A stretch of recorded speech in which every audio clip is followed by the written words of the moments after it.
Hello friends, मेरा नाम विकास है और आप एग्जाम नीति का यूट्यूब चैनल देख रहे हैं। इस वीडियो में बात करेंगे 28 अगस्त 2020 के मोस्ट इंपॉर्टेंट करंट अफेयर्स के बारे में। तो ध्यान से देखिएगा इस पूरे वीडियो को। यहाँ पर जितने भी क्वेश्चन मैंने ले रखे हैं सभी क्वेश्चन को डिटेल में डिस्कस करते हुए चलेंगे। और अगर आपको कोई पॉइंट समझ में ना आए तो आप लोग कमेंट करके मुझसे पूछ सकते हैं। साथ ही साथ अगर आपको इस वीडियो का PDF चाहिए तो PDF का लिंक मैंने डिस्क्रिप्शन में डाल रखा है, तो आप डिस्क्रिप्शन में दिए गए लिंक से आज का PDF भी डाउनलोड कर सकते हैं। आज की करंट अफेयर का हमारा पहला क्वेश्चन है कि निम्नलिखित में से किस बैंक ने अगस्त 2020 में युवाओं के लिए लिबर्टी सेविंग्स अकाउंट सेवा की शुरुआत की है। लिबर्टी सेविंग्स अकाउंट सेवा की शुरुआत अभी रिसेंटली एक्सिस बैंक के द्वारा की गई है, यानी कि ऑप्शन ए वाला यहाँ पर से बिल्कुल सही है। इसकी खासियत ये होगी कि ये जो सेविंग अकाउंट रहेगा, इस सेविंग अकाउंट के अंतर्गत आपको 20,000 रुपये का जो है कैश इंश्योरेंस कवर भी मिल जाएगा। इन केस ये जो आपका जो ये सेविंग अकाउंट है, ये क्या कर रहा है कि अगर आपको कोविड-19 हो जाता है और आपको एडमिट होना पड़ता है हॉस्पिटल में, तो उसका 20,000 रुपये तक का जो खर्च आएगा वो आपको बैंक की तरफ से दिया जाएगा। तो यहाँ पर सीधी सीधी बात ये हो रही है कि कोविड-19 का जो इंश्योरेंस है वो आपको इस अकाउंट के साथ मिल जाएगा। ओके, ये अपनी तरह का पहला सेविंग अकाउंट है जो कि कोविड-19 को कवर कर रहा है। अभी तक जो भी हमारे जितने भी कोविड-19 से रिलेटेड जो पॉलिसी हैं वो बहुत से इंश्योरेंस कंपनियों के द्वारा अलग से लॉन्च किए गए हैं, लेकिन किसी भी बैंक ने सेविंग अकाउंट के साथ कोविड-19 का इंश्योरेंस नहीं दिया है। तो एक्सिस बैंक ने ये सेवा शुरू की है अपने लिबर्टी सेविंग्स अकाउंट के द्वारा। एक्सिस बैंक की बात करते हैं तो इसकी स्थापना 1993 में हुई थी और इसका अहमदाबाद में इसकी स्थापना हुई थी और इसका मुख्यालय वर्तमान में मुंबई में है। MD और CEO हैं अमिताभ चौधरी। और इसी तरीके से एक्सिस बैंक की जो टैगलाइन है वो है बढ़ती का नाम जिंदगी। इसके बाद क्वेश्चन नंबर 2 है हमारा कि अगस्त 2020 में केंद्रीय संस्कृति मंत्रालय ने भारतीय पुरातत्व सर्वेक्षण यानी कि ASI के लिए कितने नए सर्कल बनाने की घोषणा की है। इसका सही आंसर ऑप्शन बी वाला है, यानी कि 7। अभी रिसेंटली केंद्रीय संस्कृति मंत्रालय ने भारतीय पुरातत्व सर्वेक्षण के लिए 7 नए सर्कल के सृजन की घोषणा की है। मौजूदा समय में भारतीय पुरातत्व सर्वेक्षण के देश भर में टोटल 29 सर्कल हैं। नए सर्कलों के तहत उत्तर प्रदेश के झांसी और मेरठ में 2 सर्कल बनाए जाएंगे, मतलब एक सर्कल झांसी में और दूसरा मेरठ में। मध्य प्रदेश के जबलपुर में एक सर्कल बनाया जाएगा। गुजरात के राजकोट में एक सर्कल होगा। मध्य प्रदेश के पश्चिम बंगाल के रायगंज में एक सर्कल होगा। तमिलनाडु के त्रिची में एक सर्कल होगा और कर्नाटक के हम्पी में भी एक सर्कल बनाया जाएगा। तो ये 7 नए सर्कल होंगे जो कि भारतीय पुरातत्व सर्वेक्षण के द्वारा बनाए जाएंगे। इसका कारण ये है कि आपको पता होगा कि जो भारतीय पुरातत्व सर्वेक्षण है वो उसका जो मेन काम है वो ये है कि ये पुरातात्विक जो स्मारक हैं, हमारी जो प्राचीन इमारतें हैं, उनकी देखभाल करता है। तो अगर किसी एरिया में मान लीजिए इस ASI का जो सर्कल है वो ना हो, या फिर आप बोल सकते हो सीधी भाषा में कि ASI का ऑफिस ना हो, तो उस वजह से क्या होता है कि उसको जो है किसी इमारत की देखभाल करने में मुश्किल होती है, क्योंकि जो ASI का जो सर्कल होता है या फिर जो ऑफिस होता है वो काफ़ी दूर होता है उस स्मारक से। तो अगर बहुत ज़्यादा सर्कल होंगे तो इसकी वजह से क्या होगा कि जो जितने भी जो स्मारक हैं उनकी देखभाल अच्छे से की जा सकेगी। तो इसी वजह से 7 नए सर्कल बनाएगा ASI पूरे देश में। ठीक है, और कहाँ कहाँ पर बनाएगा ये मैंने आपको बता दिया है, आप याद रख सकते हैं यहाँ से। क्वेश्चन नंबर 3 है कि BCCI ने IPL 2020 के दौरान कोविड-19 के परीक्षण के लिए आधिकारिक परीक्षण एजेंसी नियुक्त किया गया है। किसे नियुक्त किया गया है IPL 2020 का आधिकारिक परीक्षण एजेंसी? तो इसका सही आंसर ऑप्शन बी वाला है, यानी कि BPS हेल्थ केयर को। अभी रिसेंटली BCCI ने BPS हेल्थ केयर को IPL 2020 का जो है आधिकारिक परीक्षण एजेंसी बनाया है। आपको पता है कि कोविड-19 की वजह से जितने भी जो खिलाड़ी हैं उनकी कोविड की जो जांच है वो अनिवार्य कर दी गई है। तो ये जो BPS हेल्थ केयर है ये IPL के दौरान सभी खिलाड़ियों के जो कोविड-19 रिलेटेड जो टेस्ट होंगे वो करेगा। तो कहा जा रहा है कि करीब 3 महीने में 20,000 से ज़्यादा कोविड-19 के परीक्षण किए जाएंगे। इस परीक्षण के अंतर्गत सभी जो फ्रेंचाइजीज कंपनी हैं, नाइट राइडर्स हो गए और भी चेन्नई सुपर किंग, तो मतलब बहुत से जो अलग अलग जो कंपनियां हैं जो कि जिनका पैसा इन्वेस्ट है आईपीएल में, उनके जो कर्मचारी होंगे जो कि आईपीएल में वहाँ पर भाग लेंगे किसी न किसी रूप में, इसके अलावा जो खिलाड़ी हैं उन सभी की कोविड-19 की जांच की जाएगी। आईपीएल का आयोजन 19 सितंबर से 8 नवंबर तक संयुक्त अरब अमीरात में होने वाला है। तो अभी से उनकी जांच, जो खिलाड़ी होंगे, जो स्टाफ होगा, उनकी जांच शुरू होगी और जब तक ये आपका ख़त्म नहीं हो जाएंगे तब तक जो है मतलब जब तक आईपीएल का समापन नहीं होता तब तक जो है कोविड-19 की जांच रेगुलर तौर पे सभी खिलाड़ियों की जाएगी। तो संयुक्त अरब अमीरात में आयोजित होंगे आईपीएल 2020 के जो मैच होंगे। ठीक है, इंपॉर्टेंट क्वेश्चन है, ध्यान रखिएगा यहाँ से। क्वेश्चन नंबर 4 है कि पौलोमी घटक किस खेल से संबंधित हैं। अभी रिसेंटली पौलोमी घटक ने संन्यास की घोषणा की है और ये भारत की बहुत फेमस टेबल टेनिस खिलाड़ी हैं, यानी कि ऑप्शन बी वाला यहाँ पर से बिल्कुल सही है। ध्यान रखिएगा इस चीज़ को। 2006 में मेलबर्न राष्ट्रमंडल खेलों में और साथ ही साथ 2002 से 2008 के मध्य इन्होंने राष्ट्रमंडल खेलों में भारत का प्रतिनिधित्व किया था। तो मेलबर्न में जो राष्ट्रमंडल खेल होता है 2006 में, उसमें पहली बार इन्होंने भारत का प्रतिनिधित्व किया। उसके बाद 2000 में, फिर 2008 में भी जो है भारत की तरफ से राष्ट्रमंडल खेलों में ये शामिल हुई थी। मात्र 16 साल की आयु में सिडनी ओलंपिक में इन्होंने हिस्सा लिया था। उस वक्त जब इन सिडनी ओलंपिक हुए थे तो उस वक्त इनकी उम्र जो है मात्र 16 साल थी। 1998 से सन 2016 के बीच में इन्होंने राष्ट्रीय चैंपियनशिप जीती है सीनियर कैटेगरी के अंतर्गत। तो काफ़ी नाम इन्होंने टेबल टेनिस के अंतर्गत कमाया है। आप यहाँ से ज़रूर याद रखिएगा कि पौलोमी घटक जो है वो टेबल टेनिस खिलाड़ी हैं और ये रहने वाली हैं पश्चिम बंगाल की। क्वेश्चन नंबर 5वां है कि अगस्त 2020 में निम्नलिखित में से किसे एसबीआई म्यूचुअल फंड का नया एमडी और सीईओ बनाया गया है। अभी रिसेंटली बिना टर्न्स को एसबीआई म्यूचुअल फंड का नया एमडी और सीईओ नियुक्त किया गया है। एमडी और सीईओ के रूप में ये अश्वनी भाटिया का स्थान लेंगे। जैसा कि मैंने आपको कुछ दिन पहले पढ़ाया था कि अश्वनी भाटिया को अब एसबीआई का एमडी बना दिया गया है। इसी वजह से जो एसबीआई म्यूचुअल फंड था उसके एमडी और सीईओ का पद खाली हो गया था। तो अश्वनी भाटिया के स्थान पे विनय टोन्स को नियुक्त किया गया है एसबीआई म्यूचुअल फंड का नया एमडी और सीईओ। एसबीआई म्यूचुअल फंड की स्थापना हुई थी 1987 में। इसका मुख्यालय मुंबई, महाराष्ट्र में स्थित है। क्वेश्चन नंबर 6 है हमारा कि अगस्त 2020 में नीति आयोग द्वारा निर्यात तैयारी सूचकांक में औद्योगिक रूप से विकसित राज्यों में प्रथम स्थान किस राज्य को मिला है, हमको ये यहाँ से बताना है। तो अभी रिसेंटली नीति आयोग के द्वारा एक सूचकांक जारी हुआ है जिसको बोलते हैं निर्यात तैयारी सूचकांक। तो मतलब कौन सा राज्य जो है निर्यात करने में कितना सक्षम है उसके आधार पर ये सूचकांक तैयार किया गया है और इस लिहाज से गुजरात को पहला स्थान दिया गया है ओवरऑल रैंकिंग के अंतर्गत। तो ये यहाँ से आप ज़रूर याद रखिएगा, गुजरात पहले नंबर पे है जबकि महाराष्ट्र और तमिलनाडु क्रमशः दूसरे और तीसरे स्थान पे आते हैं। तो अगर आपसे ये पूछा जाता है कि निर्यात तैयारी सूचकांक के अंतर्गत दूसरा राज्य कौन सा है तो महाराष्ट्र हो जाएगा, तीसरा राज्य है तमिलनाडु और पहला जो राज्य है वो है गुजरात। इस सूचकांक में हर राज्य के निर्यात परिदृश्य को दिखाया गया है। सीधी भाषा में ये बोलें तो इस रैंकिंग के द्वारा हमें ये पता चलता है कि कौन सा राज्य निर्यात करने में कितना सक्षम होगा। जिसकी रैंकिंग जितनी अच्छी होगी वो निर्यात करने में उतना ज़्यादा सक्षम होगा। इस सूचकांक को 4 स्तंभ नीति के आधार पर तैयार किया गया था। 4 स्तंभों के आधार पर इसको तैयार किया गया था, जिसमें से किसी राज्य की पॉलिसी कैसी है, नीति कैसी है निर्यात करने में, व्यवसाय परितंत्र को यानी कि बिजनेस इकोसिस्टम कैसा है, इसके अलावा एक्सपोर्ट इकोसिस्टम कैसा है वहाँ पर, और साथ ही साथ एक्सपोर्ट परफॉर्मेंस कैसी है। इन 4 अलग अलग पिलर के आधार पे, अलग अलग पॉइंट के आधार पे ये रैंकिंग तैयार की गई है।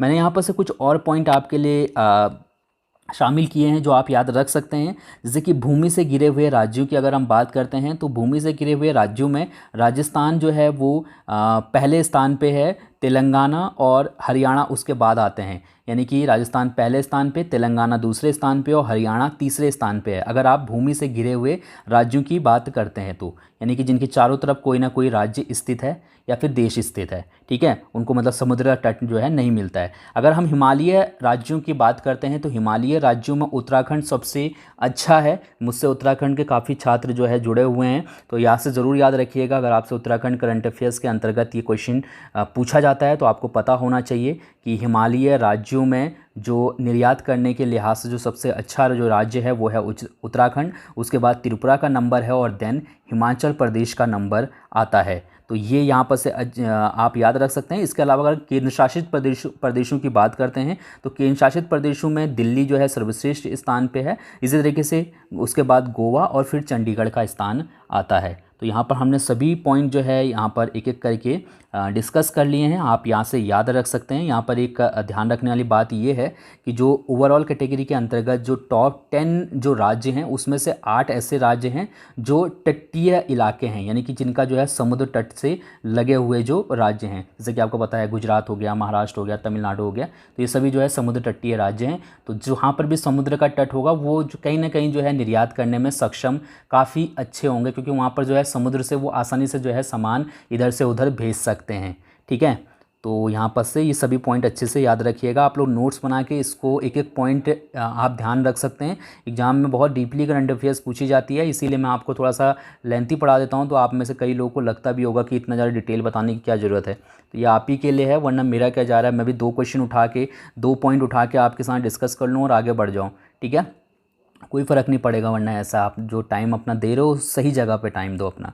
क्वेश्चन नंबर 7वां है कि अगस्त 2020 में केंद्र सरकार ने खाद्य उत्पादों में ट्रांस फैट 5% से घटाकर कितने प्रतिशत करने का फैसला किया है। इसका जो सही आंसर है वो है ऑप्शन सी वाला, यानी कि 2%। अभी रिसेंटली केंद्र सरकार की तरफ से ट्रांस फैट जो 5% होता है खाद्य पदार्थों में, उसको 2% करने का फैसला लिया गया है। अभी रिसेंटली खाद्य सुरक्षा और मानक प्राधिकरण ने कहा है कि 2022 तक खाद्य उत्पादों में जो ट्रांस फैट होगा या फिर जो तेल की जो मात्रा होगी वो 2% से ज़्यादा नहीं होगी। हाल ही में जारी अधिसूचना में कहा गया है कि 2021 तक ट्रांस फैट की जो मात्रा है उसको घटाकर 3% कर दिया जाएगा 5% से, और 2022 में इसको 2% पर लाने की तैयारी है। ट्रांस फैट का जो सेवन होता है वो मुख्यतः पर हृदय के लिए हमारा काफ़ी ज़्यादा नुकसान दायक होता है। जो भी लोग ट्रांस फैट का जो ज़्यादा सेवन करते हैं उनको जो है हार्ट संबंधित कई दिक्कतें हो जाती हैं। कोलेस्ट्रॉल की मात्रा, जो अच्छा कोलेस्ट्रॉल होता है हमारी बॉडी में, वो घट जाती है और बुरा कोलेस्ट्रॉल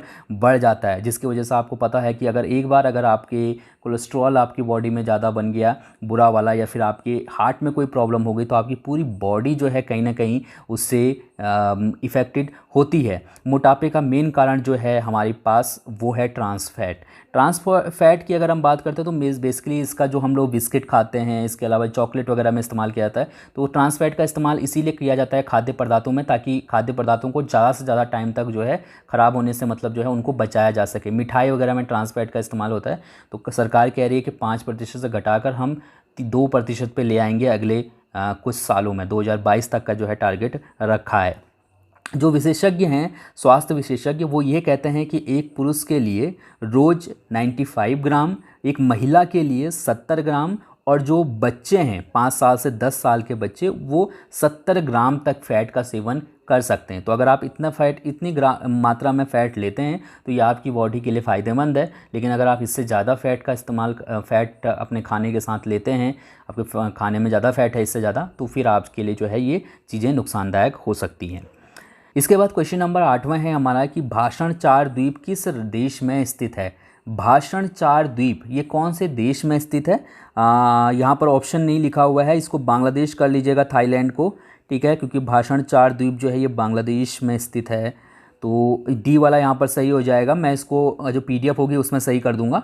भाषण 4 द्वीप जो है वो बांग्लादेश में स्थित है। अभी रिसेंटली ये जो द्वीप है ये चर्चा में रहा है, क्योंकि बांग्लादेश ने ये कहा है कि वो रोहिंग्या शरणार्थी को इस द्वीप पर बसाने वाला है। इसने बोला है कि इस द्वीप को पूरी तरीके से विकसित कर दिया गया है रहने के लिहाज से, और यहाँ पर 1 लाख जो बांग्लादेशी जो आपके रोहिंग्या शरणार्थी हैं उनको बसाया जाएगा। उनके लिए घर, अस्पताल, मस्जिद जो है यहाँ पर बना दी गई है, ऐसा बांग्लादेश सरकार का कहना है। भाषण 4 द्वीप दक्षिण पूर्वीय बांग्लादेश के हतिया द्वीप से 30 किलोमीटर पूर्व में स्थित एक निर्जन द्वीप है। इस द्वीप का निर्माण लगभग 2 दशक पूर्व मेघना नदी के मुहाने पर हुआ था। बांग्लादेश सरकार ने 2300 करोड़ टका की जो लागत से है उससे जो है, क्योंकि आपको पता होगा कि जो टका है वो बांग्लादेश की मुद्रा है, तो 23 करोड़ टका की लागत से इस द्वीप को तैयार किया है। अब मैं आपको मैप में दिखाऊं तो आप शायद थोड़ा सा यहाँ पर समझ पाएंगे। यहाँ पर पड़ता है जिस द्वीप की हम यहाँ पर बात कर रहे हैं, ठीक है, भाषण 4 द्वीप। अगर मैं इस एरिया को थोड़ा सा याद रखिएगा, ये बांग्लादेश पड़ता है ना। अगर मैं इस एरिया को थोड़ा सा जूम करता हूँ तो कुछ इस तरीके से ये दिखेगा। ये हो गया बांग्लादेश और यहाँ पर पड़ता है भाषण 4 द्वीप। अगर मैं इस एरिया का थोड़ा सा और जूम करूँ तो हमें ये कुछ इस तरीके से यहाँ पर दिखाई देगा। अब ये जो द्वीप है ये है भाषण 4 द्वीप। और मैंने बोला था कि ये हतिया, जो कि यहाँ पर पड़ता है हतिया आइसलैंड, यहाँ से 30 किलोमीटर की डिस्टेंस पे स्थित है। तो यहाँ पर रोहिंग्या मुसलमानों को बसाने वाला है बांग्लादेश। हालांकि जो संयुक्त राष्ट्र है उसने यहाँ पर विरोध किया था इस चीज़ का, क्योंकि उसका कहना है कि ये जो द्वीप है वो सुरक्षित नहीं है और आने वाले टाइम में अगर समुद्र में किसी तरीके की कोई ऐसी गतिविधि होती है, क्योंकि यहाँ पर इस तरीके की चीज़ें होती रहती हैं कि मान लीजिए चक्रवात की वजह से हुआ या फिर कोई और भी चीज़ हो सकती है, तो उसकी वजह से जो समुद्र का जल स्तर बढ़ा, तो इस कंडीशन में ये जो द्वीप है ये खतरा मतलब जो है इस द्वीप को है, ठीक है। हालांकि बांग्लादेश सरकार का कहना है कि उसने खतरे से निपटने के लिए सभी तैयारियां कर रखी हैं। तो देखते हैं आने वाले टाइम में। हालांकि यहाँ पर कई लोग, जो भाषण 4 द्वीप है, कई रोहिंग्या मुसलमान यहाँ पर जाके बस भी चुके हैं। चलिए, इसके बाद क्वेश्चन नंबर 9 है कि अगस्त 2020 में किस देश ने पाकिस्तान के लिए अपना एक सर्वश्रेष्ठ युद्धपोत लॉन्च किया है। इसका सही आंसर ऑप्शन ए वाला है, यानी कि चीन। अभी रिसेंटली चीन ने पाकिस्तान के लिए एक युद्धपोत जो है लॉन्च किया है। चीन के बेचे गए अब तक के लड़ाकू युद्धपोतों में ये सर्वश्रेष्ठ है, ठीक है। तो ये वॉरशिप जो है ये चीन की तरफ से पाकिस्तान को दिया जा रहा है। ये जो चीन के द्वारा ये तैयार किया गया अब तक का जो सबसे बड़ा लड़ाकू विमान है, इस लड़ाकू विमान को चीनी नौसेना की रीढ़ की हड्डी के रूप में देखा जाता है। अभी तक चीन के पास था ये नौसेना विमान, लेकिन अब जो है इसको वो पाकिस्तान को भी देने जा रहा है। पाकिस्तान को भेजे जाने वाला ये पहला युद्धपोत है। इसके अलावा चीन पाकिस्तान को 2021 तक 3 और इसी तरीके के युद्धपोत भेजने वाला है। पाकिस्तान ने चीन की company China ship building trading company limited के साथ टाइप 054 श्रेणी के युद्धपोतों को खरीदने के लिए समझौता किया था। तो ये टाइप 054 कैटेगरी के ये युद्धपोत हैं, जो कि कहा जा रहा है कि अगर ये पाकिस्तान को मिल जाते हैं तो पाकिस्तान की वर्तमान में जो नौसेना की जो शक्ति है वो जस्ट दुगनी हो जाएगी, ठीक है। तो ध्यान रखिएगा इस चीज़ को। क्वेश्चन नंबर 10वां है कि महिला समानता दिवस कब मनाया जाता है। महिला समानता दिवस हर साल 26 अगस्त को मनाया जाता है, यानी कि ऑप्शन ई वाला बिल्कुल सही है। महिला समानता की बात सबसे पहले अमेरिका में की गई थी। अमेरिका की महिलाओं के द्वारा महिला समानता की बात उठाई गई थी। यहाँ पर अमेरिका की अगर हम बात करते हैं तो अमेरिका में प्रारंभ में अमेरिका में जो है महिलाओं को वोट देने का अधिकार नहीं था। करीब 50 वर्षों तक महिलाओं ने यहाँ पर अपने वोटिंग अधिकार को लेकर विरोध प्रदर्शन किए और फाइनली 26 अगस्त 1920 को उन्हें वोटिंग का अधिकार मिल गया। तो सबसे पहले महिला समानता की जो बात की गई थी वो कहा जाता है कि अमेरिका से ही शुरुआत हुई थी और इसी वजह से हर साल, क्योंकि यहाँ पर 26 अगस्त 1920 को इनको वोटिंग का अधिकार मिला था, इसीलिए जो है दुनिया भर में कई देश जो है महिला समानता दिवस मनाते हैं 26 अगस्त को। क्वेश्चन नंबर 11वां है 24 अगस्त से 28 अगस्त तक विश्व जल सप्ताह मनाया जाएगा। इसकी थीम क्या रखी गई है। तो इसकी थीम रखी गई है water and climate change accelerating action. काफ़ी इंपॉर्टेंट है, ध्यान रखिएगा। 24 अगस्त से 28 अगस्त तक विश्व जल सप्ताह दिवस मनाया जाएगा। जल और जलवायु परिवर्तन त्वरित कार्रवाई जो है इसकी थीम रखी गई है इस बार। वैसे तो इसका जो आयोजन है, यानी कि जो विश्व जल सप्ताह कार्यक्रम का जो आयोजन है ये स्वीडन की राजधानी स्टॉकहोम में होने वाला था, लेकिन कोविड-19 की वजह से इस बार इसका आयोजन वर्चुअल फॉर्मेट पर किया गया है। तो वैसे इसका आयोजन 23 अगस्त से 28 अगस्त तक होने वाला था, लेकिन अब क्योंकि इसका जो आयोजन है वो वर्चुअल है, इस वजह से इसका आयोजन 24 अगस्त से 28 अगस्त तक किया जाएगा, ठीक है। तो आप यहाँ से याद रख सकते हैं, थीम इंपॉर्टेंट है हमारे लिए, वही पूछी जाती है एग्जाम में। क्वेश्चन नंबर 12वां है कि अगस्त 2020 में किस कंपनी के सीईओ केविन मेयर ने अपने पद से इस्तीफा दे दिया है। सो केविन मेयर जो है ये टिकटॉक के सीईओ थे और इन्होंने रिसेंटली अभी अपने पद से इस्तीफा दे दिया है। केविन मेयर को 4 महीने पहले ही टिकटॉक का सीईओ बनाया गया था। इससे पहले वे डिज्नी में टॉप एग्जीक्यूटिव के पद पर तैनात थे। याद रखिएगा कि उनके स्थान पर टिकटॉक के जनरल मैनेजर वनीसा पपास को अंतरिम सीईओ बनाया गया है। क्योंकि यहाँ पर अगर हम बात करते हैं अमेरिका की, तो अभी दुनिया भर में टिकटॉक को लेकर कई देश ऐसे हैं जो कि टिकटॉक को बैन करने की कोशिश कर रहे हैं। भारत ने ऑलरेडी बैन कर दिया है और भारत के बैन करने के बाद अमेरिका भी इस चीज़ की तरफ काफ़ी सीरियसली ध्यान दे रहा है। और अमेरिका के जो राष्ट्रपति थे उन्होंने कहा भी था कि 90 दिन के अंदर टिकटॉक अपना जो धंधा है अमेरिका से वो पूरा तरीके से उठा ले या फिर बेच दे। तो इसी वजह से जो है केविन मेयर ने अपने पद से इस्तीफा दे दिया है, ऐसा कहा जा रहा है। ठीक है, इसके बाद दोस्तों बात करते हैं आपके लिए कल के प्रश्न की। ये प्रश्न मैंने आपसे पूछा था और बोला था कि इस प्रश्न का उत्तर आपको कमेंट करके बताना है।